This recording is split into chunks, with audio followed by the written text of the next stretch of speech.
నీకున్న మహావ్యాధి అదే. దుర్యోధన ఆగు. కృష్ణ, నీ రాక కారణం ఈ సదస్సులకు తెలుప ప్రార్థన. పాండవులకు దండన 12 ఏళ్లు వనవాసం, 1 ఏడు అజ్ఞాతవాసం. అది నిర్విఘ్నముగా ముగిసింది. ఇది సర్వవిదితం. అవునా? అయితే ఏముంది, ఇక వారికి ఇవ్వవలసింది ఇవ్వటం న్యాయమే కదా. ఎవరికి? పాండవులకు. ఏమివ్వాలి? అర్ధరాజ్యం. ఎవరా ఇవ్వవలసింది? కౌరవులు. ఎందుకు ఇవ్వవాలి? భాగంలో హక్కున్నది పాండవులకు. పాండవులట భాగమట ఎక్కడుంది హక్కు? ఏలలేదు. ధర్మరాజు దూతం ఆడాడు, సాటివాడు ఆహ్వానించాడు, ఆడినాడు. జ్ఞానం ఉంటే నిరాకరించవలసింది. మర్యాద కాదది. అట్టి ఆహ్వానం మన్నించుట రాజలాంఛనం. మన్నించాడు, ఆడాడు, రాజ్యం ఓడినాడు. అతని కర్మ. పిదప సర్వం కోల్పోయినాడు. అంతటా ఆగాడా? భార్యనే పణమొడ్డినాడు. బుద్ధి ఉంటే అలా చేస్తాడా? ఓహో, కలచి వేసే ప్రశ్నలివి. అడగవలసిన ప్రశ్నలే ఇవి. కర్ణ వలదు. ఏ సిగ్గుగా ఉన్నదా? కర్ణ. కృష్ణ భార్యను పణమొడ్డిన మనిషి. మానవ అభిమానం వలదేమి? అవి లేని బ్రతుకు వ్యర్థమే. అట్టి వానికి రాజ్యమెందుకు, సుఖమెందుకు? దీనికి దూతలేలా, సంధియేలా? కర్ణ, నీ ప్రసంగం అధికం. అయినా ఉన్న మాటలే చాలు. గతాన్ని మరచి, సత్యాన్ని తలచి, న్యాయాన్ని ఎంచి. న్యాయం? ఇది ఏం భిక్షాటన? భిక్ష కాదు, ధర్మమిది. జూదమాడుట వింత వ్యసనం, ఫలితం బుద్ధిమాంద్యం. వైరికా సమయమే మంచి సదుపాయం. వెన్నుపోటు పొడుస్తాడు, తల తిరిగి, వ్యధ పెరిగి, తూలిపోయి బురద గుంటలో పడతాడు. కాదు, వైరి పడవేస్తాడు. ఈ కుతంత్రాలలో సిద్ధహస్తుడు శకుని. మాయాద్యూతంలో చేసిన అన్యాయం మరువవలదు, నేడు న్యాయం చేయటము మానవలదు. ఆహా, ఉత్తముడు చెప్పిన సత్యవాక్కులు అన్నీ విన్నాము. దీనిపైన వ్యర్థవాదములు, మాట పట్టింపులు మనకు క్షేమం కాదు. అన్న ధృతరాష్ట్రులు, విజ్ఞులైన పెద్దలు ధర్మం సెలవేయండి. చిన్నాన్న, రాజ్యానికి వారసుడు నేను. నా ఇష్టమును కాదనగల హక్కు ఎవరికి ఉంది? పాండవులకు చెందవలసిన సగభాగమిచ్చుట న్యాయము, ధర్మసమ్మతము. నా అనంతరమే అది సాధ్యం. 5గురికి మనిషికొక్కటిగా 5 ఊళ్ళైనా ఇవ్వు. 5 ఊళ్ళ? 5 ఇళ్ళు కూడా ఇవ్వం. సూదిమనంత చోటు కూడా దొరకదు. దయచేయండి. దుర్యోధన! దుర్యోధన, మన్నించండి తాత, మన్నించండి. నా మనసు మారదు. దుర్యోధన, మరోసారి ఆలోచించు. లేదు, అనవసరం. పరంధాముని సూచనలు పాటించదగినవి. బంధువులతో పని. గురుదేవా, ఇది బాంధవ్యం కాదు, హక్కులకు సంబంధించిన విషయం. కుమారా, ఏమి? ఇందరి పెద్దల మాటను త్రోసివేయకు. లోచించి మరీ బదులు చెప్పు. నా నిర్ణయం మారదు. భీకర యుద్ధమే ఇక శరణ్యం. అది నీకు ఇష్టమా? నాకు ఇష్టమైనదే అది. అప్పుడు గాని వారు అంతమందరు. ఇప్పుడే అది చెప్పటం ఎలా సాధ్యం? ఎవరు చెప్పజాలరు. ఈ హాసము అపజయం మాదని తెలుపునదా? నీవే చెప్తున్నావు, నాకేం తెలుసు. సెలవా నాకు మరి? భోజనం చేసిపోవచ్చు. మీ తమ్ముడు విదురుని కుటీరంలో తిన్న ఆహారం ఇంకా జీర్ణం కాలేదు. భక్తితో సమర్పించిన ప్రసాదం కదా. అయ్యో పాపం, నా మీదున్న కోపం వారి మీద చూపించకు. ఆయన సజ్జనుడు. ఎవరికి సజ్జనుడు? పాండవులకు, తమకు. నేను సజ్జనులకు సజ్జనుడనరా. ఇట్టి ద్రోహ బుద్ధి తమ వృత్తి. అది తమ నేరము కాదు, పుట్టుక లక్షణం. తులువా ప్రేలవద్దు. మాతో ఉంటూనే శత్రువుల దూతగా వచ్చిన వారికి విందులు చేసి మమ్మ అవమానించినావు. ఒకే రక్తం పంచుకుని జన్మిస్తే ఇలా మాట్లాడతావా? తాతగారి దాసీకి పుట్టిన బిడ్డము. ఇప్పుడు ఆ బుద్ధి పొమ్మంటే మాత్రం పోతుందా? బుద్ధిహీనుడా, ఏం కూశావు? నా గుండెలను ఈటలతో తీర్చివేసినా నేను సహించేవాణ్ణి. నా మాతృమూర్తినే అవమానించినావే. అవురా, ఎంత సాహసంగా నీకు! ఆయన చిన్నవాడని దైదలు చూరుకుంటున్నాను, లేకుంటేనా? ఏం చేయగలవు? దుర్యోధన, నీ ప్రవర్తన చాలా తప్పు. ఆయన విల్లు విలయకారకం. పరంధామ, సరిగ్గా సమయానికి జ్ఞాపకం చేశావు. నా విల్లు విలయకారకం. అది ఈ మూర్ఖునికి ఉపయోగంకారా?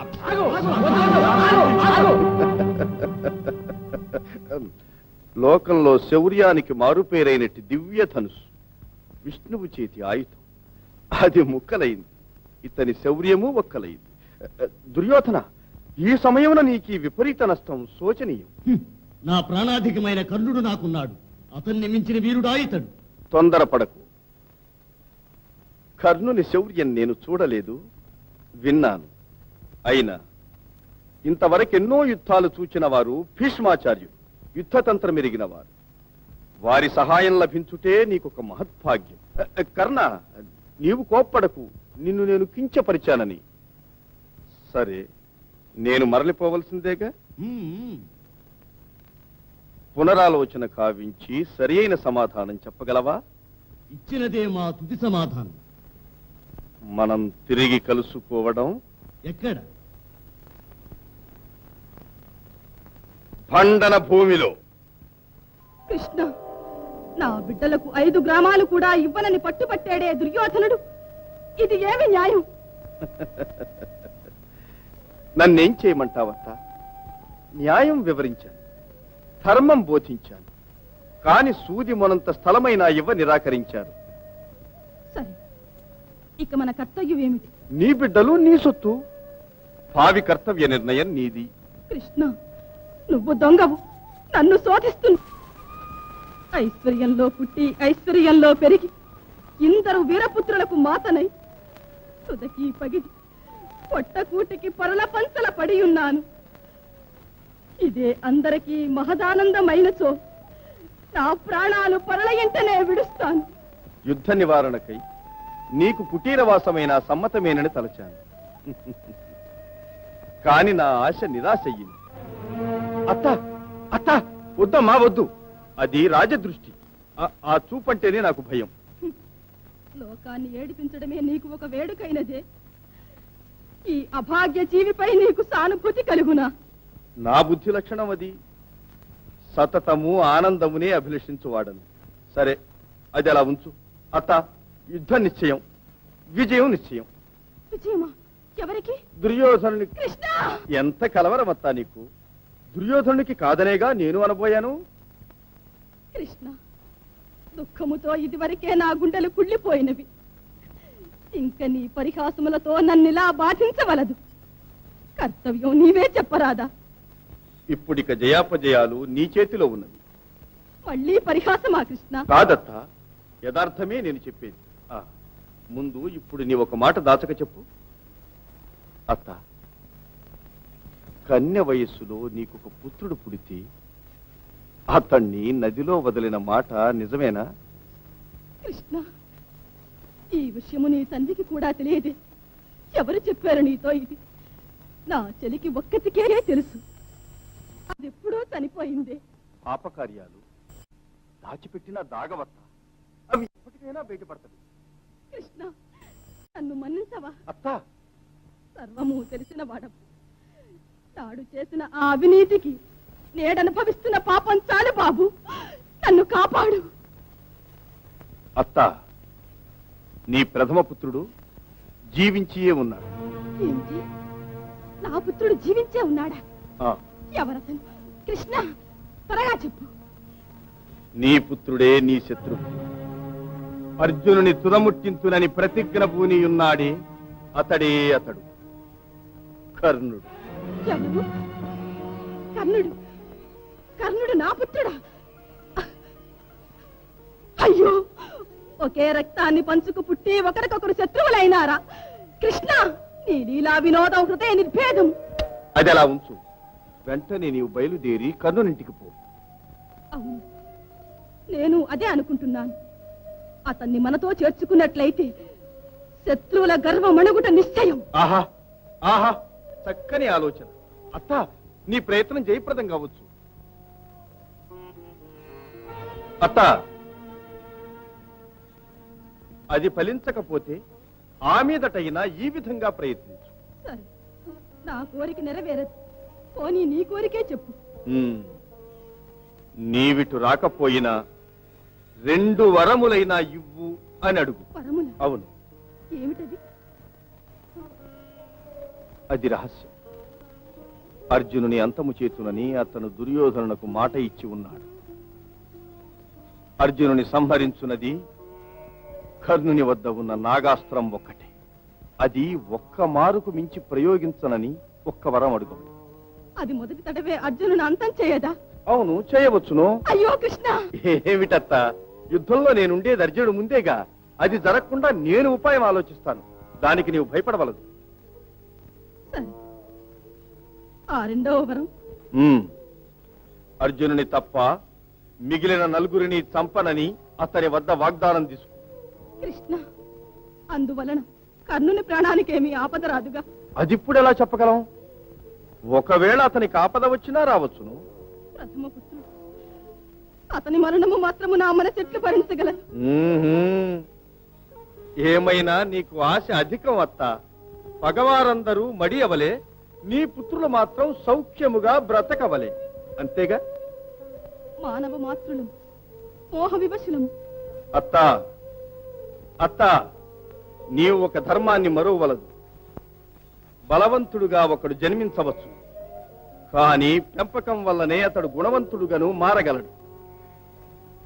అపనిందకు భీతిల్లి కర్ణుని నువ్వు విడిచిపెట్టావు. అతను వెళ్లి చెడ్డవారితో చేరిపోయాడు. కలుపును వేళ్లతో పెకలించబోతూ ఒక్క మొక్కను మాత్రం వదిలివేయడం సాధ్యమైన కార్యమా? కృష్ణ, ధర్మశాస్త్రవేత్తవు నీతో వాదించ భావ్యమా? అయినను పుత్రవాత్సల్యం కదా, నేనేం చెయ్యని చెప్పు. అత్త, వేరెవ్వరూ ఎరుగరు కర్ణుడు నీ బిడ్డని.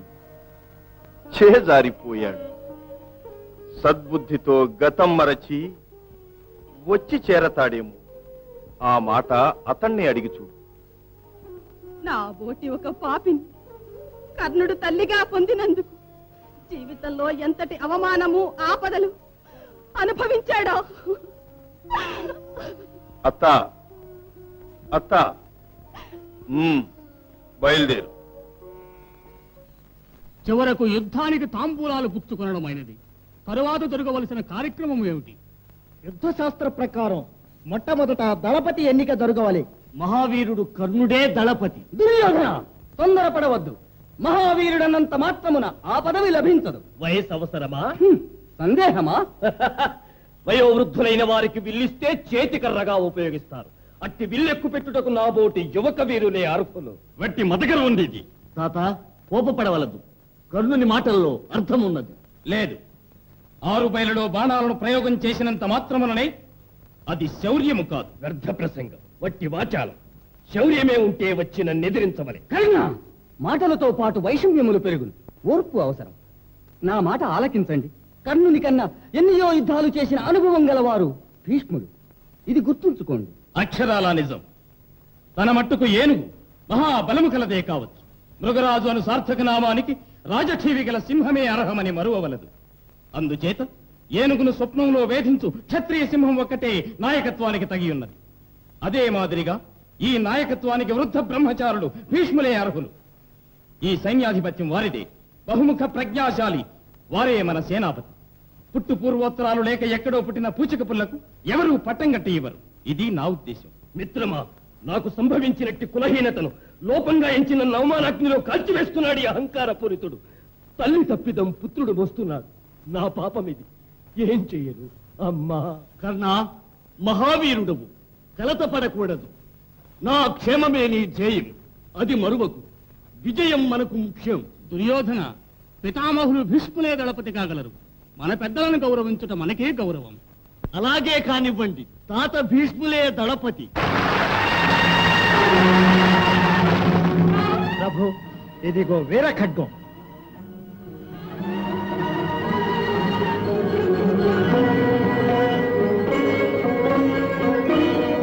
సంతోషం, కృతజ్ఞుడను.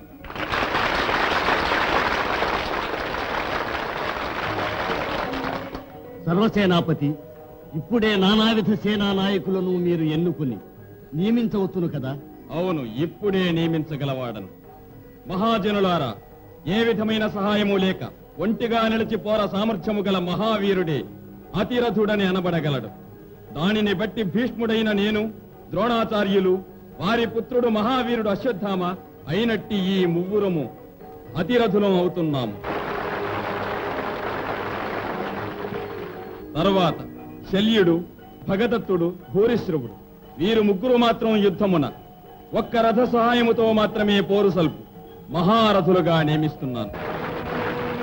మూడవదిగా 100 మంది సహాయముతో పోరు సల్పు సమరథులుగా కృతవర్మ, కృతలోచనుడు, కనకసేనుడు అయిన ఈ ముగ్గురును కడపంక్తిలో మహాప్రవాహం లాంటి సేన మధ్య నిలబడి పోరు సొలుపు అర్ధరథునిగా కర్ణుని నియమిస్తున్నాను. దుర్యోధన!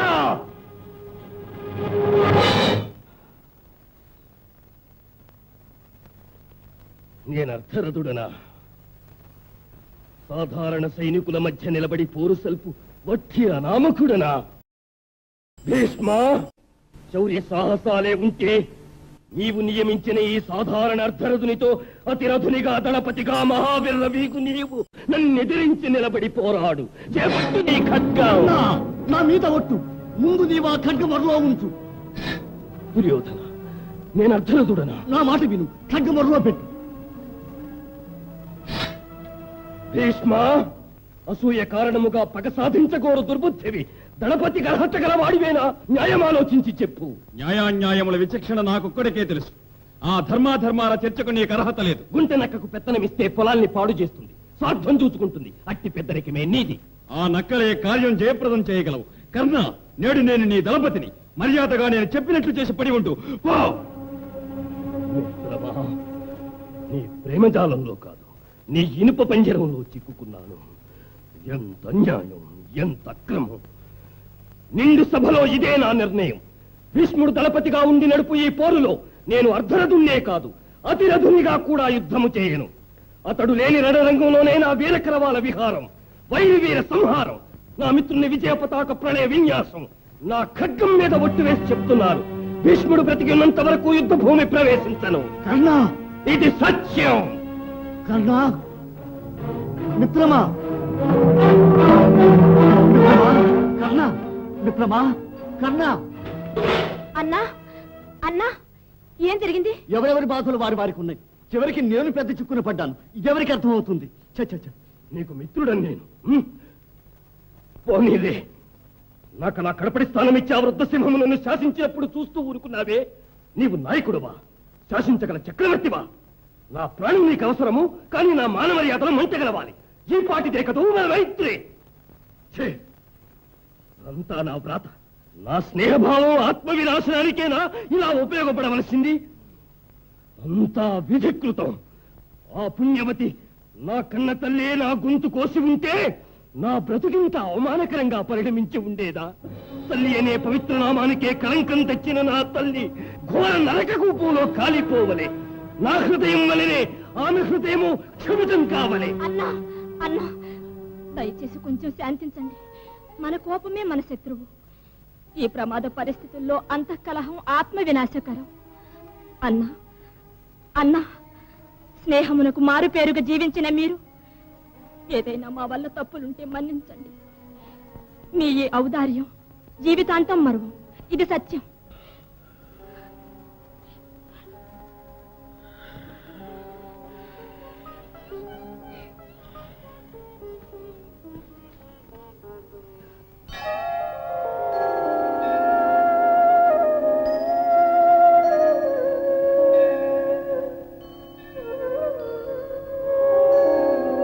బిడ్డ కర్ణ,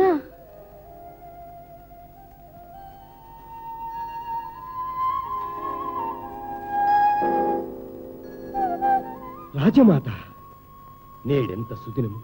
కుంతీదేవియే నా కోసం వచ్చారు. నిత్యము నా ఇష్టదైవము సూర్యదేవుని సేవించిన ఫలితం నా తల్లి ఓలి నేడు నా ముందు సాక్షాత్కరించారు. రండి, తమ పాదధూళితో నా గృహం పావనం చేయండి, దయచేయండి.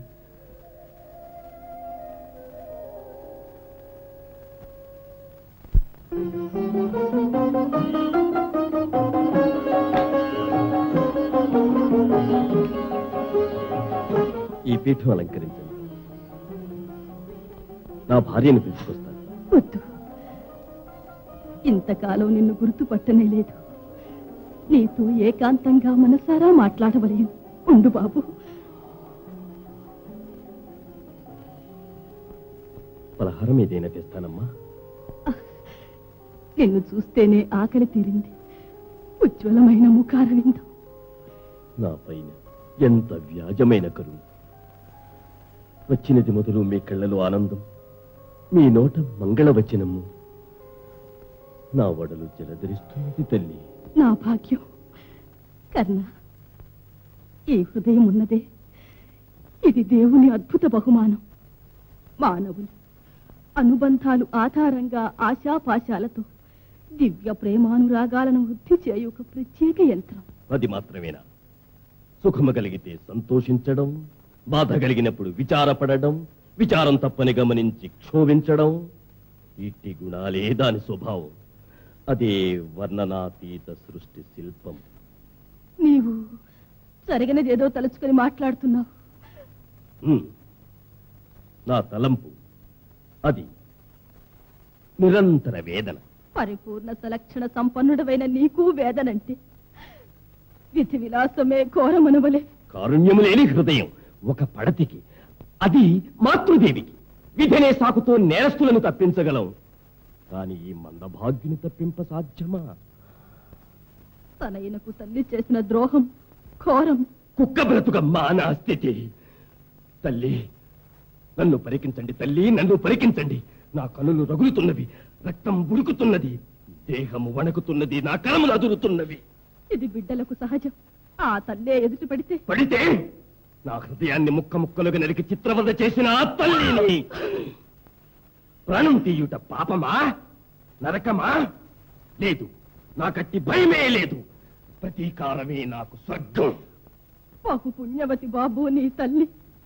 కొడుకు చేతిలో చచ్చే భాగ్యం ఎంతమంది తల్లులకు దక్కుతుంది. నీ చేతిలో చస్తేనే నీ తల్లికి మోక్షం, నీకు స్వర్గం.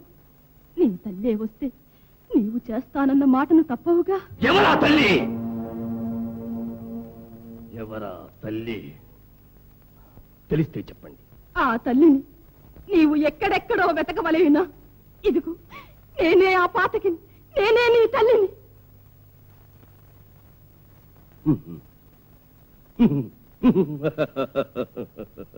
నా తల్లి మీద నాకు కలిగిన క్రోధాన్ని శాంతింపచేయుటకై పన్నినట్టి వ్యూహమా ఇది? అమ్మా, తల్లులంటే మీకెంతటి హృదయ స్పందనం! ఇటువంటి పరమసాధ్యుని నేను తల్లిగా పొందా అంతటి భాగ్యం చేసుకున్నానా? అయ్యయ్యో, పాపాలన్నిటికీ నిలయమైన నా మీద ఎంతటి కరుణ నాయనా నీకు! కరుణ! నన్ను నమ్ము, ఈ పాపిష్టిదే బాబు నీ తల్లి. ఇది సత్యం.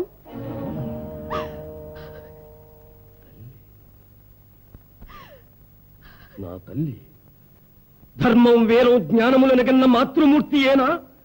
నన్ను గన్న మాతృదేవత. నేను పుట్టిన నాడే నన్ను పెట్టెలో ఉంచి నదిలో విడిచిందట నా తల్లి. తమరేనా ఆ తల్లి? అవును, ఈ పెట్టే అది. ఇదిగో ఈ చీర నేనే పెట్టెలో పెట్టాను. దుర్విధి బలీయమై దూరమైన నీ తల్లికి పవిత్రమైన చిహ్నంగా ఈ చీరను నీతో పంపాను. అమ్మా, ఎన్నాళ్ళకి విన్నా నాకంటూ. అమ్మా, నాడు నేను అనుభవించిన ఆనందముని నేడు మళ్ళీ పొందుతున్నాను. అమ్మా, మళ్ళీ పిలువు. ఏది నా వీణులకు ఇంపుగా ఇంకొకసారి అను అను. అమ్మా, పుత్ర, అమ్మా, పుత్ర, అమ్మా, పుత్ర. అమ్మా.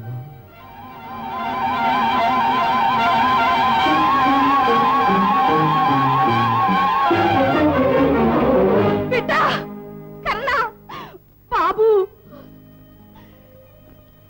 బాబు, అమ్మా, అమ్మా, నా బాబు. దుర్విధి నాడు నన్ను పాతకిని చేసినది. మన ఇరువురుము ఈ నేరానికి బాధ్యులం కాదు. ఇదే నీకు వెల్లడించవలసిన విషయం. పేరు వివరములు అడగవద్దు. నాకే వివరములు వద్దమ్మా, తల్లే కావాలమ్మా. అమ్మా, అమ్మా, నీకోసం ఎక్కడెక్కడో వెదకి వేసారిపోయినాను. ఎన్నో విధముల శోధనలు చేశాను. ఆ శోధనల్లో ఎందరో తల్లి పేరుతో ఈ చీర ధరించవచ్చి ఒడలు దహించ తిరిగిపోయారు. నీ తమ్ముల 5 కంటే పెద్దవాడవు కాన నీవు వచ్చి వారితో కలిసి ఉండవలే. ఆ దుర్యోధన కూటం నీ శత్రువులు కావాలని. ఇది అన్యాయం అమ్మా, ఇది అన్యాయం. ప్రాణాధికమైన చెలిమిని చటించి కృతజ్ఞుణ్ణి కావాలనడం న్యాయం కాదమ్మా. మనం గుర్తించని కాలంలో వారితో చెలిమి కలిసింది. తెలిసిన మీదట చెలిమి కన్నా రక్తపాశానికి ప్రాధాన్యం ఇవ్వాలి. ఇది న్యాయమైన మాట? ఏం తల్లి, న్యాయమైన మాట? రక్తపాశం గల నావారే నన్ను పారవేసినప్పుడు ఎవరో ఒక వ్యక్తి రక్తపాశం ఉన్నవారి వలె నన్ను చేరదీశాడే అతడు నా దైవము కాడా? అయ్యో, భరించలేని ఈ సూలముల వంటి మాట. అమ్మా, నన్ను మన్నించండి తల్లి, తమని బాధ పెడదామని కాదమ్మా. నేను తల ఎత్తుకుని తిరగలేని రోజుల్లో నాకు రాజ్యమిచ్చాడు. రాజపుత్రితో పెళ్లి జరిపినాడు. పెక్కు మంది ఎదుట తనతో సమాన స్థాయిలో ప్రత్యేకమైన గౌరవం చేకూర్చినాడు. అంతకంటే విచిత్రమైన ఒక అనుభవం వినండి తల్లి. ఒకనాడు నేను అతని భార్య భానుమతియు చదరంగం ఆడుకుంటూ కూర్చున్నాము. నా వెనుక వైపు వస్తున్న అతన్ని భానుమతి చూచి వెంటనే లేచినది. అది తెలియక నేను ఆమె వడ్డాణమును పట్టి ఆపినాను. ఆ కటిహారం చటుక్కున తెగి ముక్కలు కాగా ముత్యాలు క్రింద రాలినవి. అయ్యో సిద్ధప్ప, ఏమున్నది? అతడు అపరదైవమమ్మా, అపరదైవము. రాలిన ముత్యాలు చేర్చడమా కూర్చడమా అని అంటూ ముత్యాలను మాలగా గుర్తబోయినాడు తల్లి. ఆహా, దుర్యోధనునికి అంత ఉదారమైన హృదయమా? లోకానికి అతడేమైనా గాని నాకతడు సాక్షాత్తు దైవం. ఆ దైవాన్ని విడిచి నేడు వచ్చిన తమ్ములతో చేరడం న్యాయమా తల్లి? ఇంతకంటే ఘోరమైన పాతకం వేరే ఉందా అమ్మా? యోచించండి అమ్మా, యోచించండి. కర్ణ, నీ సత్యనిరతి లోకములకు ఆదర్శప్రాయం. నువ్వు అతనితోనే ఉండు, కానీ నాకు 2 వరములు ఇవ్వు. వరములా? తవరిక నమ్మిమ్మంటారా? అడగండి తల్లి, అడగండి.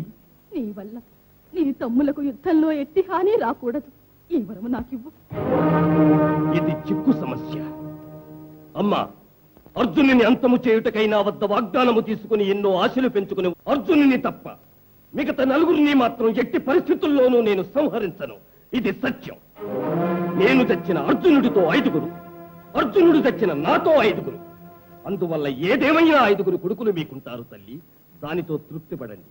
మరొక్క బలం, నాగాస్త్రాన్ని అర్జునుని మీద ఒక్కమారు తప్ప మరోమారు ప్రయోగించకూడదు.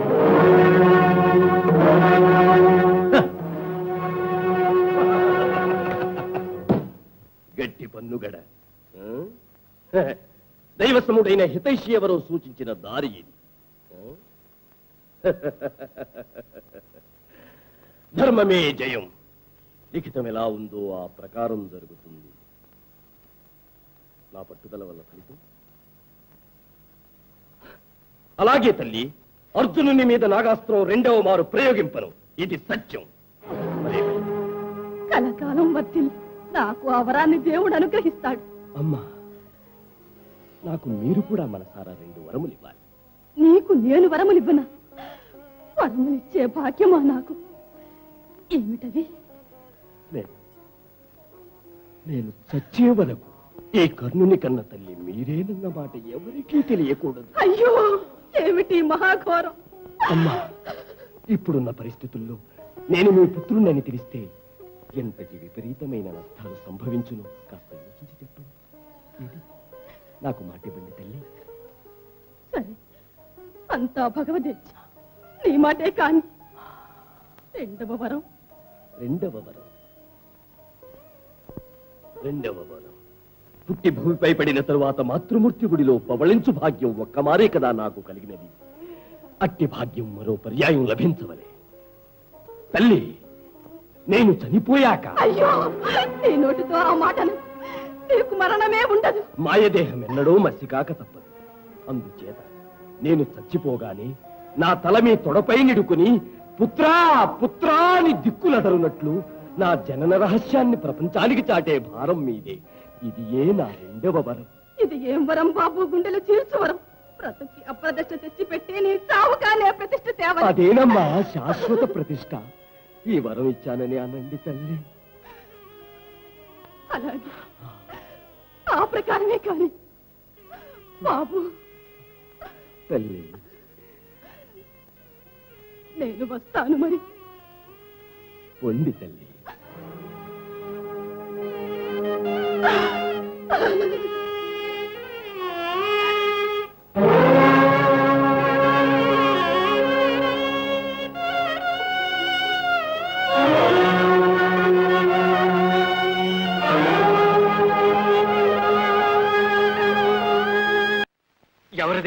తమ్ముడా రారా ఇలా కూర్చో. అరే, నీకు నిండినవి 100 ఏళ్ళు. నీ సద్గుణాలను ఇప్పుడే వీరికి వివరిస్తున్నాను. అందుకు సందేహమా? సహదేవ, నీతో ఏకాంతముగా మాట్లాడవలే. అవశ్యం.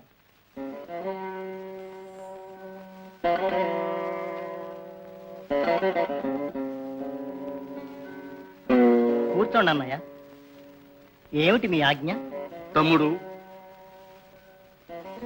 నీవు సకల శాస్త్ర కోవిదుడవు. నాకు నీవు చిన్న ఆలోచన చెప్పవలేను. అలాగే, తెలిస్తే తప్పక చెబుతాను.